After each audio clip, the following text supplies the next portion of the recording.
As I get this YouTube thing started. There we go.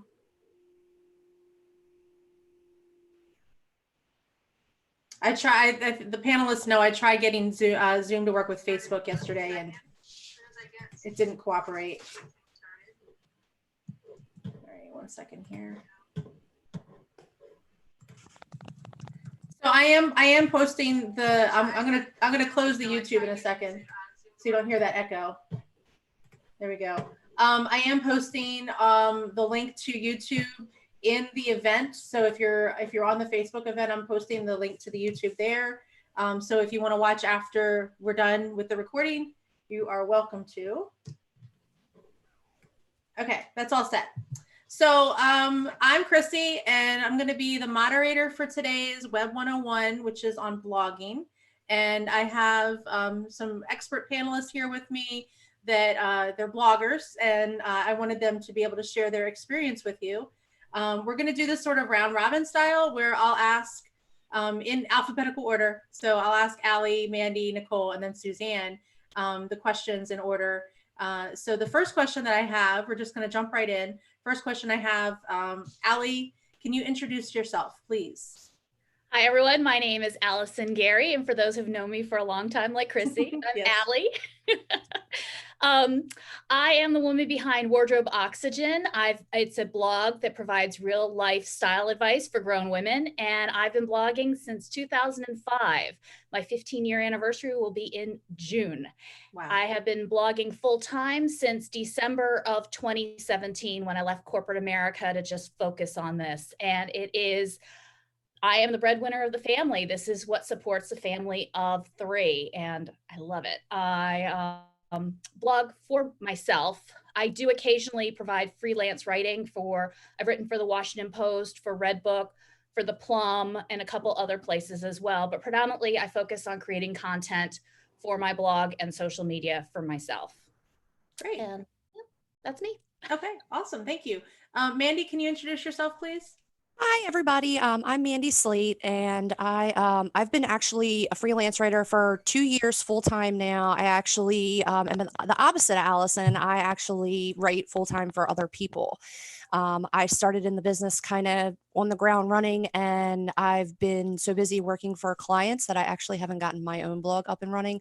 I'm very stubborn, and I'm trying to build my WordPress website by myself. So that's why it hasn't been completely released yet. So yeah, I mean, I've been doing this full time for about 2 years now. I've been doing it off and on for about 10 years, writing for other people. I started reading blogs right around when Allison started hers, and kind of always have been reading them through every different stage of my life.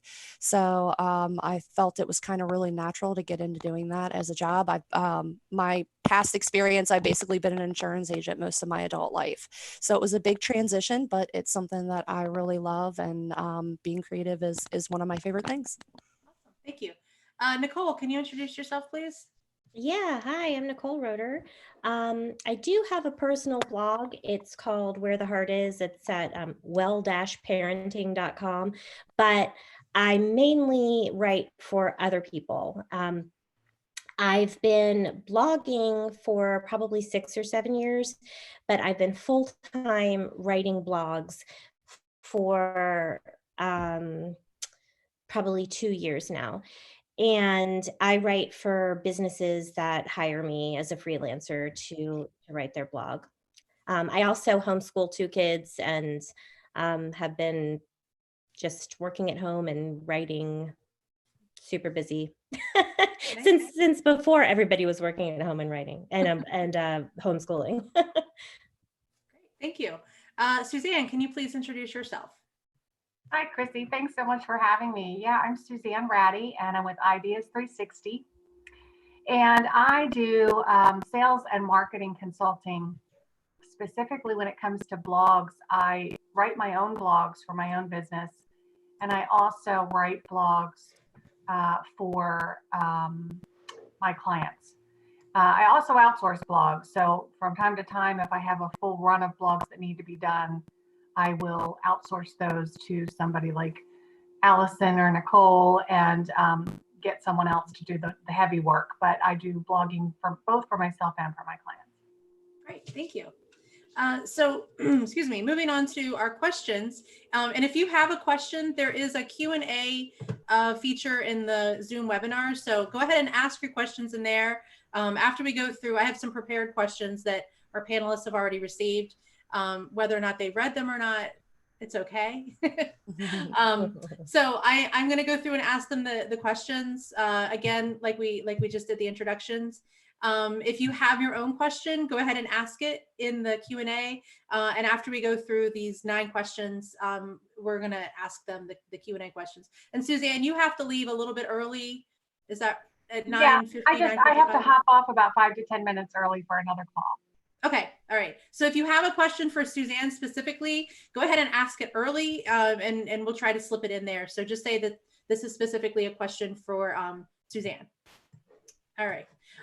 So the first question I have, Allison, how did you get into blogging?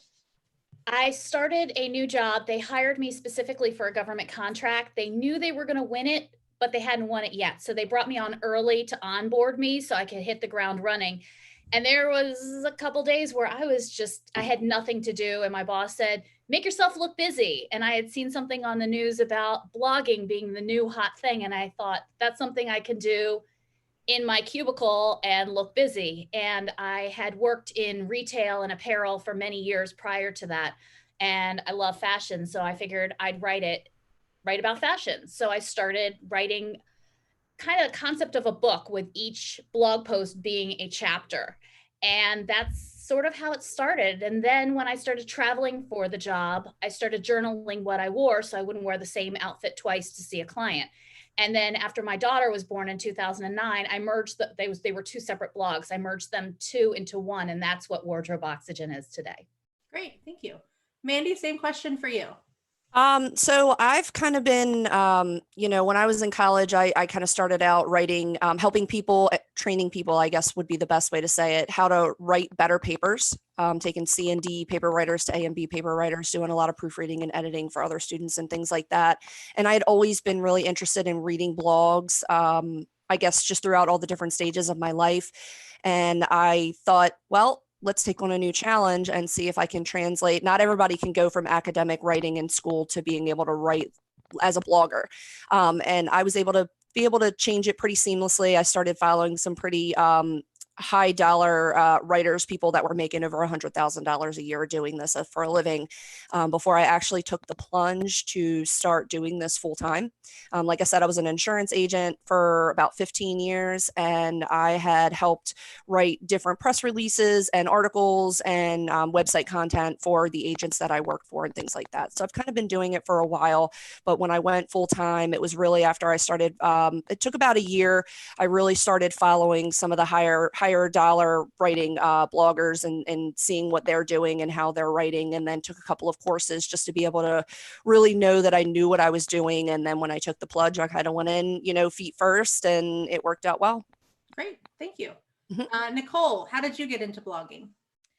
Well, when I first started my original blog that I had 6 or 7 years ago, I was writing fiction, and I went to a writing conference and somebody told me you have to have a blog. So I just started a blog, and I didn't really know what I was doing at all back then. So I just started a free website and started blogging about my life, basically. Since then, I have realized that I could personally make a lot more money if I wrote for other people who would pay me to write it.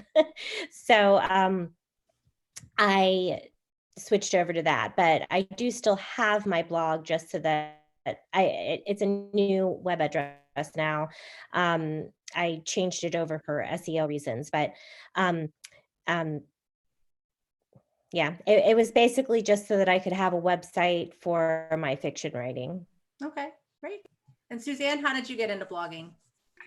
For me, it was kind of, I got dragged in.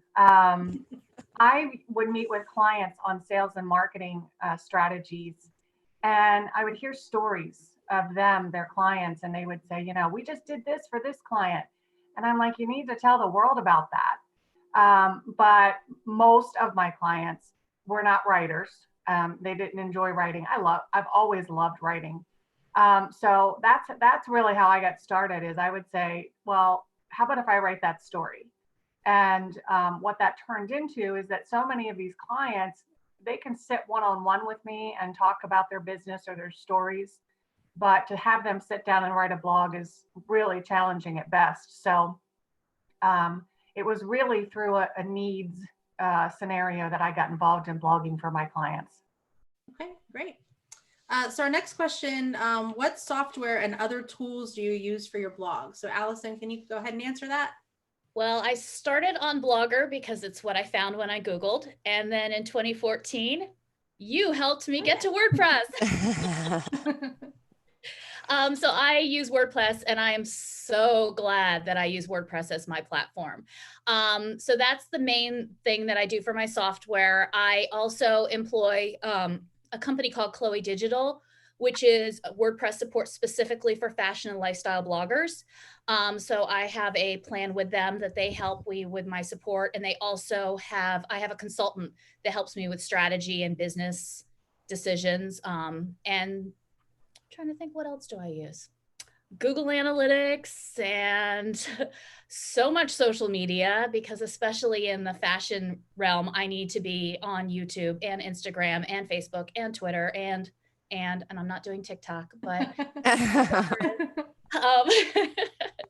so that's pretty much, I'm a WordPress based blog. I use Chloe Digital. I use Google Analytics. I use a couple other Google tools for SEO.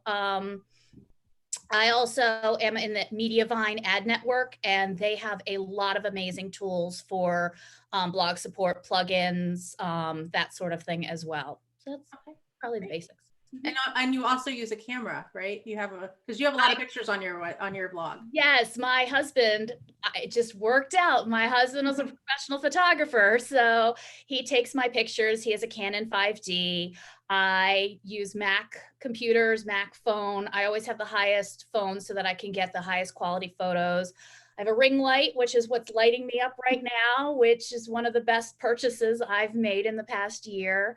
So yeah, a lot to create visuals, a lot of tools for that.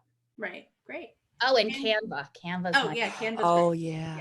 Yes. I love Canva. Mandy, same question for you. What tools do you use? So of course, WordPress, Canva is another one. For different keyword tools, depending on what I'm working on, Keyword Surfer extension. What else? I use some different editing tools. ProWriting Aid is my favorite. I used to use Grammarly, but now I like ProWriting Aid a little bit better. I've started looking into Hemingway Editor, so I might start using that as well. Ubersuggest. I've been looking into SEMrush, possibly. And I also have the privilege with one of my bigger clients. They have an entire team, and somebody on their team is an SEO director. And I actually do some work for his personal website as well. So I actually can use him for SEO stuff as well. So great, thank you. Nicole, how about you? So for my own website, I use WordPress. And I also use Canva for photos and graphics, visual layouts, graphics. Yes, thank you. There you go. That's the word I was looking for. And I use Moz for keyword and backlink research. But when I write for clients, they tell me what keywords they want me to use. They do all of that keyword research and SEO stuff, and I just write it according to what they want. And I just write it in a Google Doc and send them the link. And I usually don't have to find photos or take photos unless it's for my own site, which is honestly, it's a very teeny tiny part of what I do. So whenever I do take photos, it's with my iPhone, and I usually use the WordPress free photo library. I think that's it. Okay, great. And then Suzanne, same question for you. Yeah, I don't have anything to really duplicate there. I use WordPress primarily, but I'm using pretty much whatever platform the client's website's on usually. Mhm. Can you name some other platforms besides WordPress that some of your clients are using? I mean, they have websites in WordPress, they have websites in GoDaddy. Whatever platform their website is on is usually the platform that I'm working in. So it does require a little adaptability. Mhm, mhm, definitely. All right, next question. How much time do you spend working on your blog each day? Allison, how about you? I always say that being a blog owner is like owning a store, where it's like you might have your business hours, but in all honesty, you're working almost 24 hours a day on it. And that's kind of how it is. I try to say that I start my day at 10 a.m. and end by 6.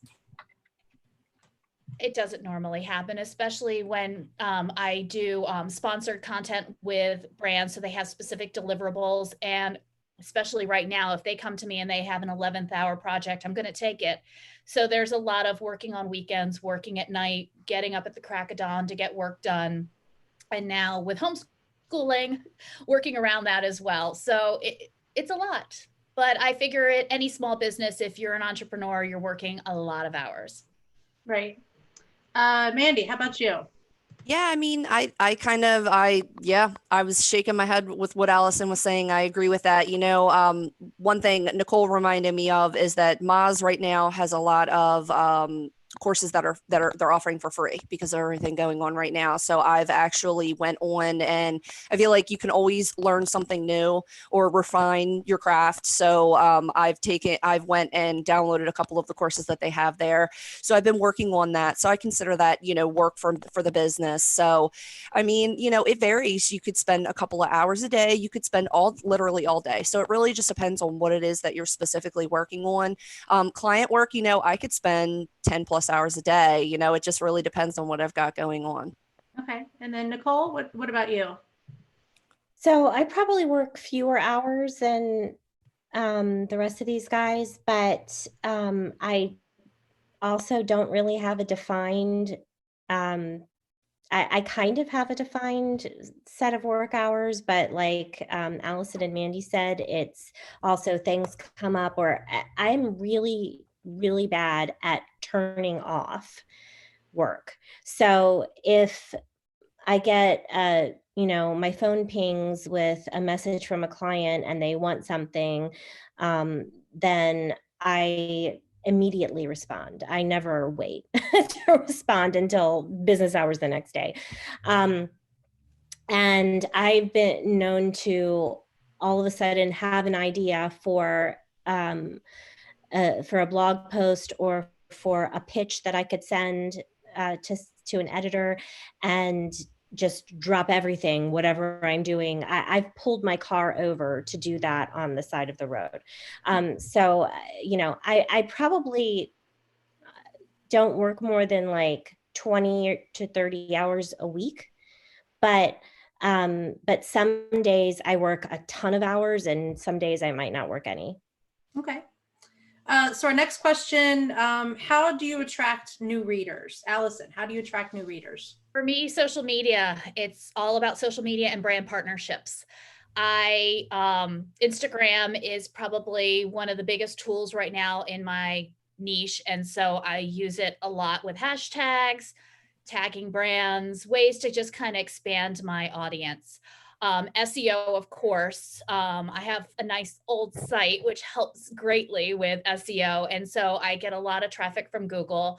I am always looking for ways to create a sense of community, because the blogosphere has become incredibly saturated in the past few years. And to stand out in a crowd, you have to find something that's different. So 2 years ago, I created a private Facebook group. And now with us all being at home, I'm doing a lot more with IG Live and IGTV. And that's really growing my audience through word of mouth. Because people are finding that it's more of a sense of community versus just a static website with content. So that's my goal, is trying to build a community. Okay. Mandy, same question for you. Yeah, I'd say social media is huge. Building an email list. those are really going to be your top things. Being able, with all of my clients, I unless I have specific parameters, I do ghostwrite for some of my clients, so I don't really necessarily share as much for them unless they ask me to. But for the most part, I share pretty much everything that either I write or that just is on my client's website. If I do a lot of writing, even if it's not something, I have a couple of clients where they have more than one writer, I'll still share what other writers write just to give them more exposure and things like that. Because social media is probably the biggest thing, as well as an email list. Okay. And Nicole? So I think that my best tips for people who are new to blogging and want to get attract new readers to their blog is the first one would be to make a list of the top blogs in your niche and get in touch with the blogger, and they all should definitely have their email address on their website, and just tell them you're writing a blog post about whatever topic and ask them for a quote. And they almost always will share if you quote them, and your article will share your post on social media. That'll help. That was when I first started, that was how I got more readers for one post that I did than for any other post on my blog combined, probably. Then the other thing is to, aside from your, shoot, I just totally forgot what I was gonna say.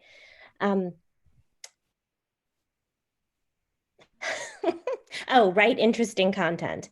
If you are writing stuff that people want to read and that is well written and readable and enjoyable, then people will read it and then come back again. If you just somehow manage to get things out there so that people click on it and then they open it and it's not enjoyable, not interesting, then they're probably not going to come back again. Okay, thank you. Suzanne, how about you? I could say there's a couple of things. The first is LinkedIn. A lot of my clients are B2B or they're in the medium business sector.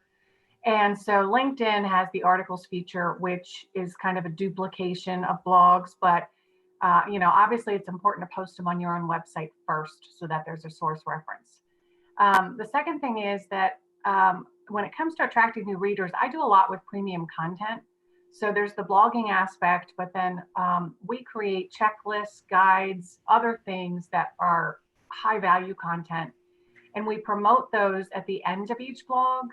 But in addition to that, we also do advertising specifically around the premium content to get the readers to the page so that they have visibility to what we're talking about on a regular basis. So we kind of use a combination of advertising the premium content along with blogging to attract new readers. Great, thank you. Let's see, next question. If you have your own blog, does anybody help you with it? So I think Allison and Nicole are the only ones that have their own blog. Is that Mandy, did you have your own blog? I'm in the process of making it. I'm actually in the process of making my own. I'm going to have two at the end of this. Yes. Okay. So I'll just ask Allison this first and then Nicole. Does anybody help you with your blog? I have, as I mentioned before, I work with a company called Chloe Digital. So they are my on-call WordPress support, and they have created a lot of plugins and tools specifically for my site so that it works the way I want it to. I have a virtual assistant, a VA. She lives in Virginia, and she helps me with a lot of things. For example, I do a lot with affiliate marketing. So if a brand changes their platform from share a sale to impact, I can go to her and say, go through my entire site and find every time I've mentioned XYZ and update it with this link. And she'll do things like that for me. And she does a lot of little SEO and things behind the scenes just to keep the site running. Okay. I have my husband who is my photographer, and he's also my sounding board. So he helps me a lot because my niche is so photo heavy, so important in regard to that. Those would probably be the three main people who help me. I do highly recommend, if you are a blogger because you live you work alone. It's such a solo job to have. I call what's called my work wife, somebody who understands my job, and we constantly are texting and FaceTiming with one another to motivate one another and to bounce off ideas. I worked in corporate American and collaborative space for so long, and that has really helped me and really brought some amazing ideas to light. Great, thank you. Nicole, how about you? Well, not in the same way. My blog, my personal blog is really small. Most of my work is for clients. And nobody technically works on that but me, but I do network with a lot of writers who help me with my, my career, writing for other people. I have lots of writer friends who I connect with on Facebook and Facebook groups and whatnot. And otherwise, it probably would be a really lonely job, like Allison was saying. But no, nobody works on my blog but me. Okay. Our next question, what has been your most successful post? Why do you think it was appealing, and how did you measure your success? So Allison, we'll start with you. Probably my most successful post was about Rothy's Flats. I think everyone's seen them on Facebook. I wrote about them, I think about 3 years ago. I had a reader ask about them. I bought a pair. I went on a trip to New York City and I wore them and did a review, and I was floored by how it went viral. It was not something I expected. And it really inspired me to write more reviews, because I think that that is something that is lacking, is like honest ones, because you can go to a website and immediately know that they're just doing it for the affiliate links or the brand paid them for it. So I like to do a lot of unsponsored, honest reviews. The other thing is, I wouldn't say it's a post in specific, but a category are my capsule wardrobes. And I've been creating capsule wardrobes for a decade. Actually, my first blog post is a form of a capsule wardrobe. So I've been doing them for very long time, and they do extremely well on Pinterest. And that is really what oftentimes brings people to my site and makes them new subscribers. Okay. Mandy, how about you? I would say I've been working on a long-term contract. It's been a little over a year now with a supplements company, and I write all kinds of content for their blog. And one of the posts that I wrote was about an old bodybuilder, and I had quoted an article that was written a long time ago by a writer who was friends with this bodybuilder, and I guess they must have had a Google alert set up for their name. So within, I don't know, a day or two of that post going live, they actually commented on the post. And it was funny because the content coordinator had sent me an email and he was like, did you see this comment? Did you see this comment? So I had to go in and read it. And he gave me a really good accolades about writing it, that everything that I wrote was spot on, and they really enjoyed reading the article. And I was kind of like, oh my goodness, oh wow, this is amazing. So that really was good. You know, like I said, I've been working for them for quite a while, and I still have a relationship. We have a whole calendar to go through the end of this year. And, you know, I've helped them. It's me and one other writer, and we've helped them double their website visitors, their unique visitors every month. So it's been pretty amazing working with them. Great. Nicole, how about you? So when I first started writing my personal blog, I had an incident, and this is a personal blog that was just about my life. So I had an incident at the Starbucks at Target in Bowie, where this lady came up to me and was very, very upset because my son was climbing on a stool. And I was like, he's just climbing on a stool. And she was insistent that I had to make him stop. And I wouldn't make him stop. And it turned into this whole big thing. And I wrote a blog post about it. And I got in touch with Lenore Skenazy. I don't know if you've heard of her. She's the free range mom, and asked her to give me a quote from my article, which she did. And then she posted it on her website. So then, you know, the whole free range community saw my post. And I'm not like, you know, part of the free range community, although I guess I don't see a problem with it. But But anyway, I think that it was just like the outrage factor that made that blog post so popular.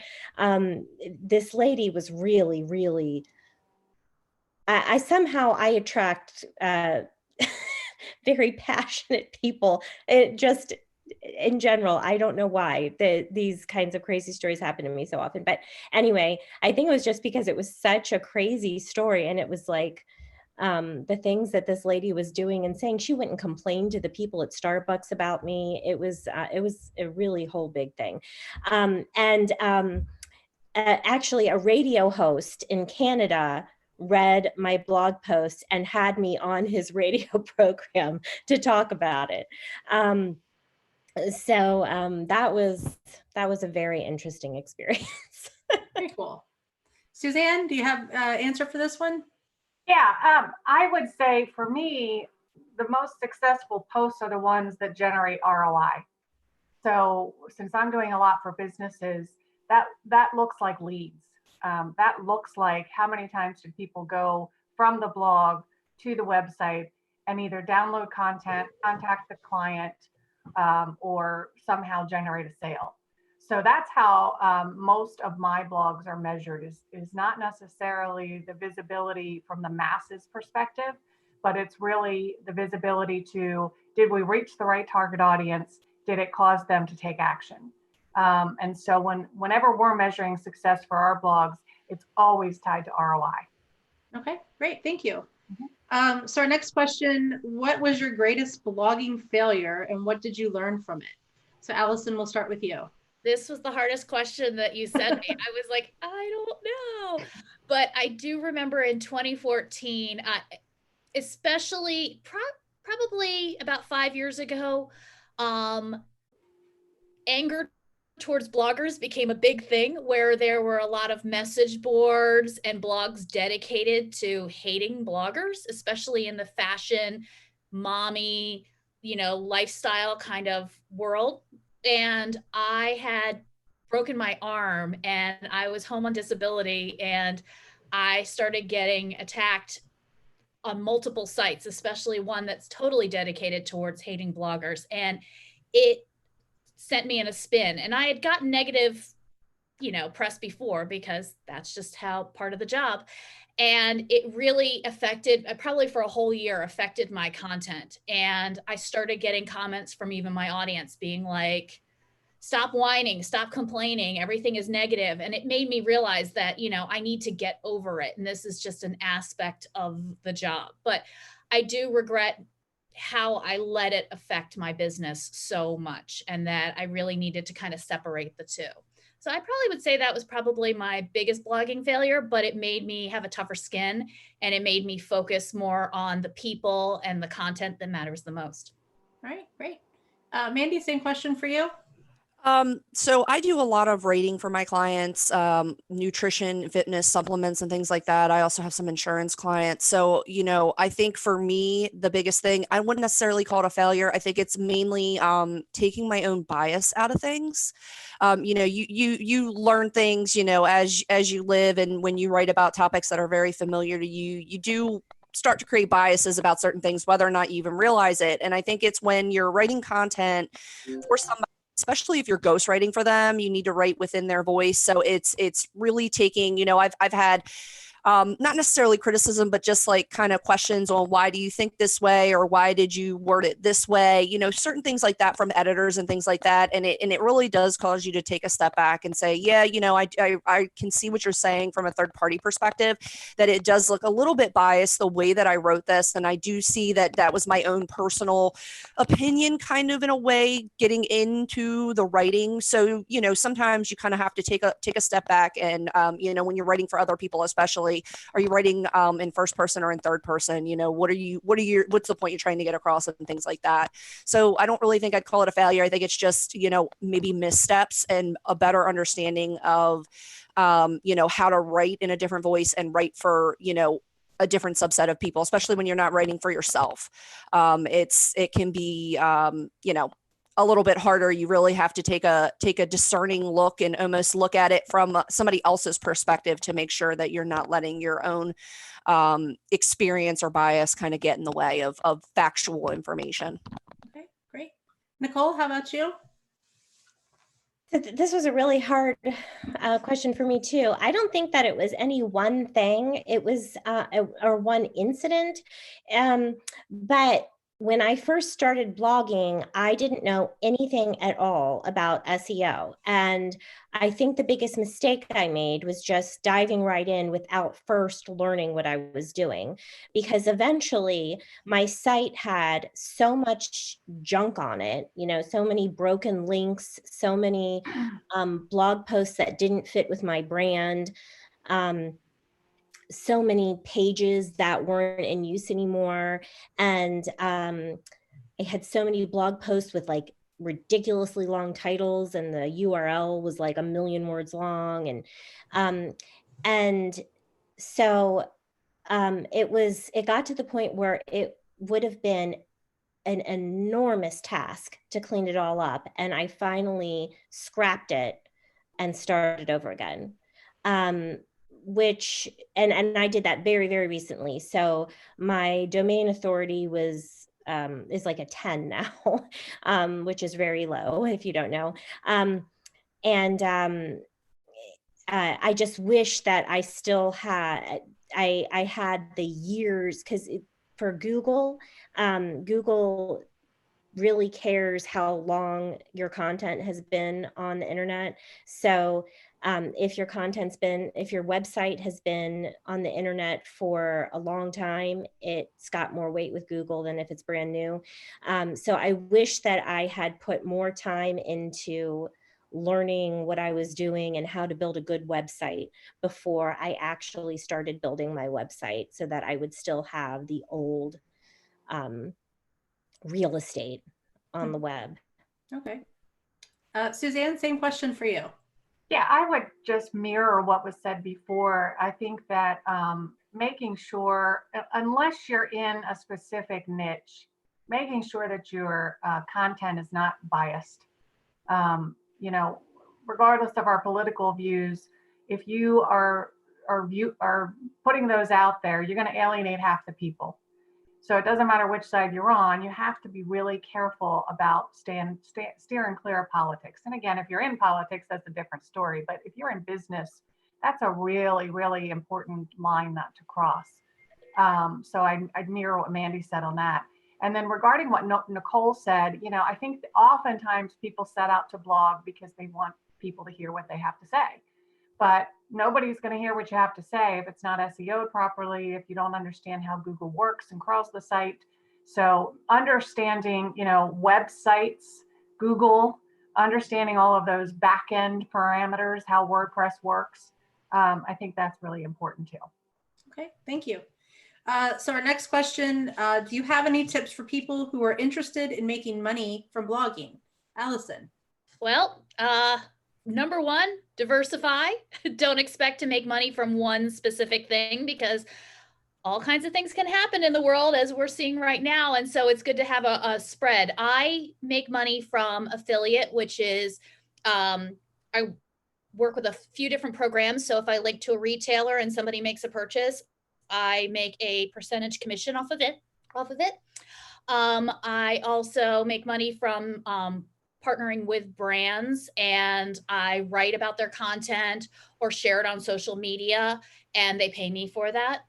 I make money for writing for other publications. I make money, how else do I make? Ad Network. Once I hit, I believe it's 25,000 page views, you can join Mediavine, but there's a few other ones, AdThrive, I think Zoic or something of that sort, AdSense. There's a few different ad networks. You can make money in that way. Creating your own products. So creating, checklists and ebooks and even t-shirts or whatever the product is appropriate to your category. Building that email list so that you can reach all of them to provide all these different things to them. and just, I'd say that you can't make money really your first year because you're doing a lot of the research, the work, the building your site, building your credibility, networking with your peers, really getting to know the environment so that you can hit the ground running. All right, thank you. Mandy, same question for you. Yeah, I mean, Allison pretty much covered it. I mean, you're not going to make money right away if you're just literally blogging for yourself, because there's so many different things that you kind of have to build to be able to ever make money. For me, you know, I write for other people, so that pays the bills for me. Working on your own website is pretty much a labor of love. So you just can't expect to really make anything out of it within, like Allison said, the first year at least. You really have to build up that network and build up that, that authority before you're really going to start making anything. All right. Nicole, do you have any advice? Not really anything more than what they've said. I make my money by blogging for other people too. So clients pay me. That's how I make money. But you do have to have something that you're selling. What I sell is my writing services. So you have to have a product or a service that you're selling in order to make money. And you should probably know what that's going to be before you start your blog. Great, thank you. Suzanne, how about you? I honestly, I would just mirror what's been said before. For me, kind of like Nicole, I'm writing for other people most of the time. So where my revenue is coming from is the writing process itself, but it's also the expertise of knowing how to SEO and how to get visibility. So yeah, I'd mirror what's been said. All right, thank you. So our last question, and then we have several questions in the Q&A to ask, but the last question that I have is, what is your greatest achievement outside of blogging? So we've learned a lot about what you do blogging. I'd love to know what your greatest achievement outside of blogging is. So Allison, if you want to start us off? Well, I think a lot of us, we probably say our families or, something of that sort. So I was trying to think of something different, which I do. I am very proud of my family. But I would say that 2 years ago it's almost 2.5 years ago when I did quit my job to focus on my blog full time, I also joined gym, and I've joined many gyms and I've done many classes, but this is the first time that it has ever stuck. And it's something I'm really proud of. And now that I'm working out to be strong versus worrying about like looking a certain way, it's been really empowering and it has affected every aspect of my life. So I'm pretty proud of that. Awesome. Mandy, how about you? Well, I actually have an MBA, so I have a few college degrees under my belt. I've always worked full time, went to college, kind of taught myself how to, had a lot of fun in my 20s. So got into a little bit of debt. So, taught myself how to get out of debt. So now, other than mortgage being debt free and a little bit of student loan debt left. But yeah, and I mean, taking the leap. Lucky for me, my husband works full time, and my husband, makes enough money that I was comfortably able to walk away from insurance and see if this would work. And it worked out really well for me. So I was really thankful that I was able to take that risk, where not a lot of people can, knowing that, it could completely fail. And for me, it didn't. It's funny, my husband and I'll talk, and he's like, I still have no idea how you make money on the internet. He's like, I still don't get it, but I'm really glad you can do this. So great. Nicole, same question for you. That's a hard question too. I don't know. I also have a master's degree. I have an MSW, a Master of Social Work. I ran a marathon once. I'll use that. All right. Awesome. Suzanne, how about you? For me, it's being in business. I've had 7 businesses. Three of those failed miserably. They were my learning experiences. And now I own 3 businesses that are successful. And, running a business, I was a single mom for about 10 years. And so I was on 100% commission and had to figure out a way to make sure that I could provide for my son and myself. So for me, my greatest achievement was figuring all that out. And today, learning from those early mistakes and being able to run a successful business. That's probably one of my best achievements. Great, thank you. So those are all of my questions. We do have several questions from the audience that I'm going to ask. So the first one is from Marcel. She wanted to know, do I need to know how to manage my own website to have a blog? So would any of you like to answer that? Yeah, I'll take that one on. I would say, no, you don't have to know how to manage the website, but it sure as hell does help. You can certainly post blogs without knowing the back end of a website, but even just learning WordPress alone is a tremendous help to understanding how blogs work and how they're picked up and how to SEO the blog. So, you know, I highly recommend that anybody just getting started, start with a WordPress class, training, whatever, at a very minimum, just so that you understand that your words are important to your reader, but it's also important that your words make sense to Google. Right. And I want to add to that, because I am a WordPress developer. That's one of the big things that I do with Pongos. If you are not comfortable using your own website yet, you can create a website on WordPress.com for free and just play around with it. So I would recommend, especially if you're interested in using WordPress, just create that practice site so you can get some experience with the back end of WordPress. It's really easy to use once you get in there. So our next question from Jody. She said, Mandy, you said you started with high dollar bloggers. Can you recommend any? So I started following some because I really wanted to get into personal finance and learn more about it, was really where I learned. So one of the people I follow, her name is Holly Johnson. Her website is clubthrifty.com. Her husband actually runs their blog full time, and she freelance writes. She makes well over $100,000 as a freelance writer. She has a couple of courses. I actually took her courses before I really started doing this.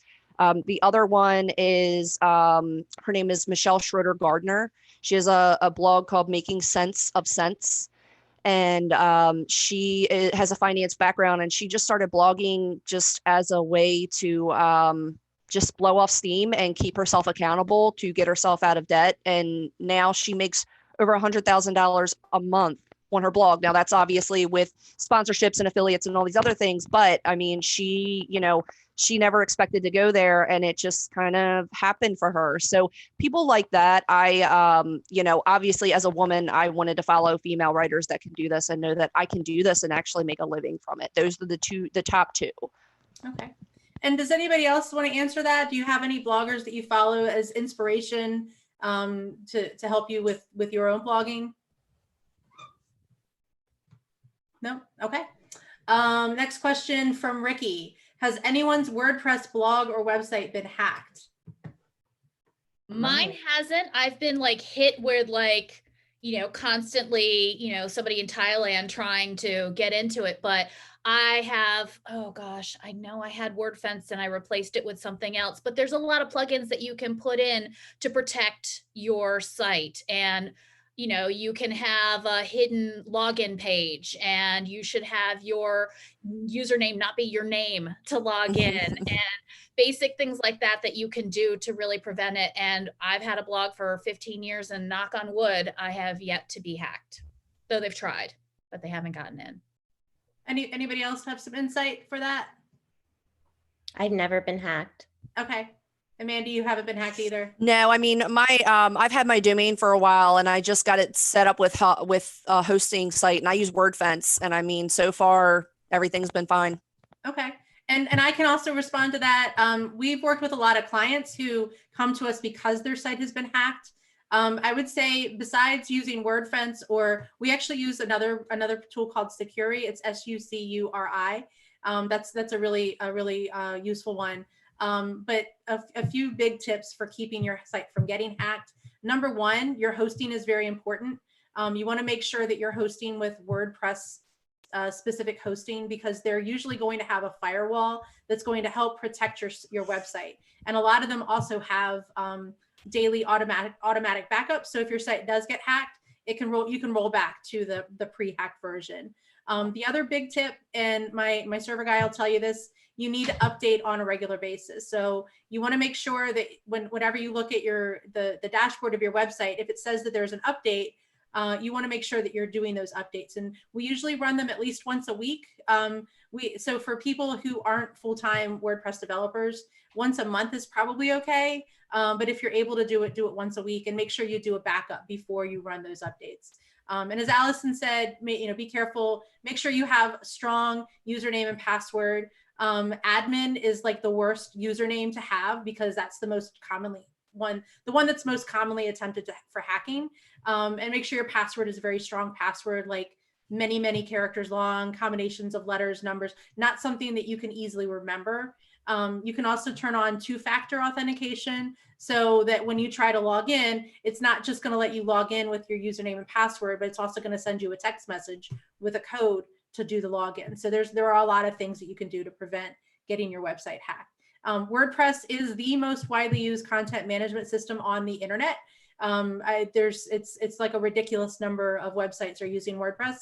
So it's also going to be one of the content management system that is most frequently hacked, or most frequently attempted to be hacked. So you do have to be vigilant to make sure your site's not hacked. Let's see, Jody and also Allison, Jesse asked about Moz. They weren't sure what the spelling is. It's M-O-Z, right? M-O-Z. Okay, so classes on M-O-Z if you're interested in that. .com. M-O-Z.com, right? M-O-Z.com. So let me just check those off. All right. And then Meg has a question. Is there a market for blogs that primarily focus on networking and business advertising for specific local areas? Does anybody, Allison, you're nodding your head? Definitely. I have a friend who runs a blog called Route 1 Fun, which is just about what to do along the Route 1 corridor, College Park, Beltsville, Riverdale, that sort of thing. So yes, and they network with one another, and there's, I think, more than ever, having a hyper local niche blog is an incredibly successful thing to do. It's a great way to partner with small businesses in your area, to share the news, and it works really well for SEO too. Great, thank you. Anybody else want to answer that one? Yeah, I mean, I agree with everything that Allison was saying on that one. I really think that if you can get hyper local, then that works really well, especially if you're already out networking. I've been in insurance, so I've already been out doing the in-person networking. So, I mean, if you already have those relationships established, then you can really hit the ground running if you do something really local and help out other local small businesses. And you never know where that reach can take you if you're consistent with it. Right. So we've got, no more questions. But I do have the results of our poll. I'm going to share that. So the poll, I asked, do you already have a blog? And we only had 3 people answer yes. So 17% answered yes. And 15 people, or 83%, answered no. So if you don't have a blog, go to wordpress.com, get started just practicing for now. Go there and practice. If you want to add a blog to your own website, let one of us know. You can go through the chamber. If you go to info at chamber, Crofton Chamber, I think it's croftonchamber.com. I'll have to check on that. But you can, Alyssa from the chamber can probably recommend some people to help you with getting your blog set up. I'm always available. I do 30-minute consults. So if you just need to ask some questions on getting started, you can send me a message. My email is chrissy@pongos.com. So you're welcome to send me a message if you have any questions about getting started with your blog. And I do have one last question that I did not prepare you for. If you have one more tip, what is the best advice that you can give to somebody that is trying to start a blog? And Allison, we'll start with you. Well, one thing I wish I had done when I started, because I think a lot of us, like Nicole said that too, kind of like we wish that we knew when we started, is first, make sure no one else has your name, and then save your name everywhere possible. Get yourself on every single social media platform. Get yourself on everything. Get that domain, get your LLC, get everything with it, because if you are successful, somebody's going to try to copy you.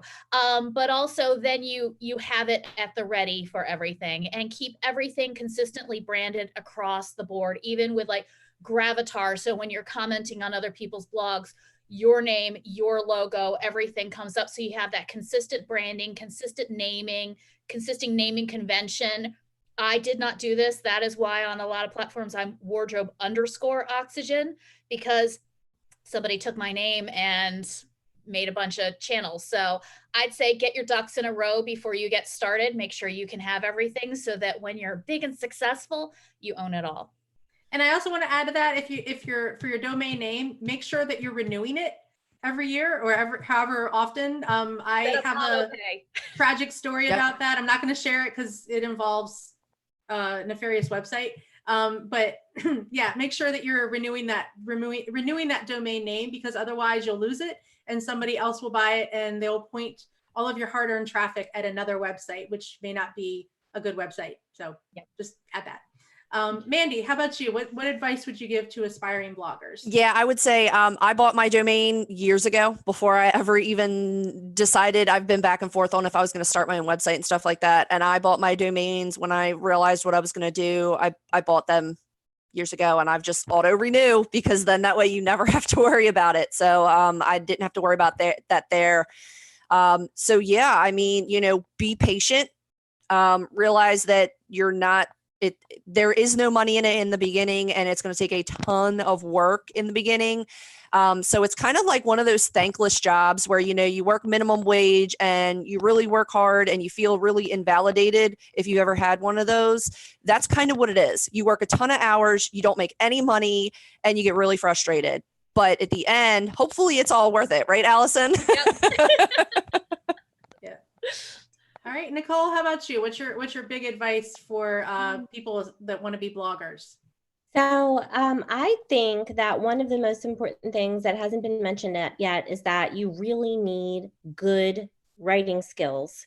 You have to be, or you need to hire somebody that does. Yes. I would say you either have great writing skills yourself, or you need to hire somebody who does, because if your blog is poorly written, then everybody's just going to roll their eyes and think that you're not professional. You obviously didn't put that much effort into this if you don't know the difference between there and there. Or your sentences sound clunky, or you drone on and on about whatever. If your writing isn't good, and you know whether you write well or not. If you can't write well, then if you think that you could learn to write better, take a writing class. If you don't, then hire somebody. All right, I'm just checking to see if there were any questions on Facebook. So give me 1 second here. Okay. I'd also say do market research. Make sure that if you're going to write about a specific topic or a specific niche, that there isn't already somebody out there doing the exact same thing. And if they are, then what can you do that's unique that sets you apart from somebody else? Right. If you're going to write about a general topic, there's a ton of like personal finance and things like that, food, even clothing. Allison does, talks about clothing. And so, I mean, you have to find different reasons why you're unique, and why is somebody going to read you over the other 100,000 blogs that are out there about that topic. So you really have to make sure that you know what you're doing. So tons of market research. All right. We did have a couple of extra questions here. Allison, Jesse asked, do you need a website to create a blog, or can you just do a practice blog? Yeah, you can do a practice blog. You can use WordPress.com. It's free. Just go to WordPress.com, sign up for an account. You can use it as a throwaway blog just to get some practice with it. So you don't need to have a website to start with blogging. So, and then another quick question. Here's another. This is a good one. From Lindsay Rents. How do you avoid sounding braggy when you are trying to get the word out? I always struggle with this. Anybody want to answer that one? I struggle with that one myself. It's so hard, but I stop and think, I think the best thing was having a kid where I'm like, if my kid did something really cool, how would I share it? Like, I wouldn't be ashamed. I'd be like, look what she did. This is amazing. I'm so proud of her. So why can't I have the same pride for what I've made that I could have for, you know, my child or my spouse or whatever of that sort. And that's what I try to do to get forward. I also try to say it in that I'm providing something beneficial. I'm not showing off about, look how cool I am. I'm like, look at this really great article that I wrote that's really informative. And if you're dealing with X, you may find what I wrote to be helpful. So I try to do it that way. I went to an influencer workshop, and the woman who ran it said something of there's two ways of being an influencer, and one is being a church and one is being a school. And I think of that so well. Like, a lot of people are like gurus and, you know, experts, and you look up to them, and a lot of people just offer information. And I think a lot of us on here, that's what we do. We provide information. So why not share that? You know, share that you're providing something beneficial to others. So if you put it in that way, it doesn't feel quite as braggy. Yeah. And that's really good advice, not just for bloggers, but for if your business is on social media at all. I know I have a hard time. I always feel like it's a sales pitch, and I don't want to say it if it sounds like a sales pitch. So I have a lot of trouble with that. Do any of the rest of you want to answer that one as well? I would say, don't be afraid to sound bloggy. Try not to sound bloggy. Braggy. Don't be afraid to sound braggy. Try not to sound salesy, because saying how proud you are of your work is something that people like to hear. Saying, you know, like, here's this, like Allison was saying, here's this great article that I wrote, you might find it helpful, is different than like, what would you say if I told you that I can solve your problems if you send me money? You know, I mean, it's a completely different story. So show people how you can help them, and don't be afraid to say, I did this thing and it's really great and I'm really proud of it. Great. Thank you. I mean, if you can frame it as, you know, you're solving a problem for them. So it's being intentional with your words. You know, you have, depending on, excuse me, depending on the topic that you write on, like, for instance, I write about insurance. So I'm not bragging when I say I have 15 years of insurance experience. I'm letting you know that I have all of this background because I'm positioning myself as an expert in the field. And this is why I'm saying that I'm an expert in the field. So, I mean, I think it really comes down to what problem can you solve for them and how can you articulate that to people? Not that you're sounding braggy, but saying, hey, you know, I understand a lot of people have this problem. I have the solution, and presenting it to them in that format, I think really takes the like the salesy tone away from it. And it also really helps to say, you know, I'm not bragging. I'm just offering you solutions to your problems. Right. Great. And you know, I just want to add, this is where being a good writer helps a lot, because it's hard for us to explain to you how to write in a particular tone, but I could write it for you in that tone if you wanted me to. So it's something that just takes practice and expertise. All right. Let's see. I don't think we have any more questions, and we're just about out of time. So I want to thank all of you for coming. And Suzanne had to hop off, so thanks, Suzanne, if you watch the replay. Nicole, Allison, and Mandy, thank you very much for sharing your expertise. And that's all we've got for today. So thank you, everybody, for watching and for asking your wonderful questions. And we will see you next time. Oh, we had a question. Where can I rewatch? I'm going to paste this in the chat, if I can do this. All panelists and attendees. This is the link to the YouTube live stream, so you'll be able to watch it there. We'll keep it up there. I'm also recording it, and I will give the recording to Alyssa from the chamber. I'm not sure what she'll do with it, but I will give it to her to do whatever she needs to with it. So thanks again, everybody, and we'll see you at the next Web 101. Hopefully we'll be back in person next time. I don't know yet, but we'll see. And if not, we'll do it virtually again. So thanks again. See you, everybody. Thanks, Chrissy. Bye. Bye. Everyone.